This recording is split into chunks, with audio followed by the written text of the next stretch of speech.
magandang umaga. Ngayon, ituturo ko sa inyo kung paano mag-uninstall or delete ng apps sa Windows 10.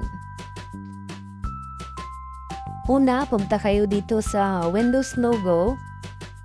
Tapos, click Settings. Punta kayo dito sa Apps, Uninstall Default. Ngayon, subukan natin tanggalin tong cursor natin na naka-free trial lang siya.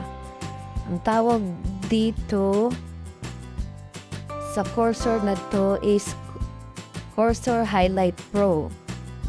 So, hindi kasi to Pro. Naka-trial lang. Pwede natin i-scroll down lang para mahanap yun. Or pwede din natin i-search Cursor Highlight Pro. Pwede natin din i-search dito kung anong apps yung gusto natin na gustong hanapin para ma-delete.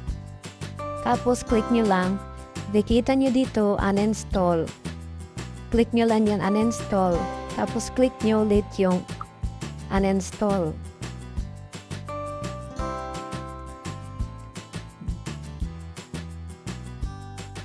Yun. Wala na.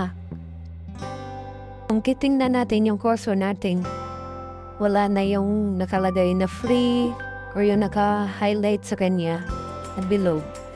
Tsaka wala na yung trial. So, yun lang.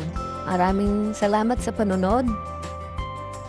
Kung nagustuhan or kung may natutunan kayo sa simpleng tutorial na yun, pahit naman ng like tsaka subscribe. Maraming salamat sa inyo.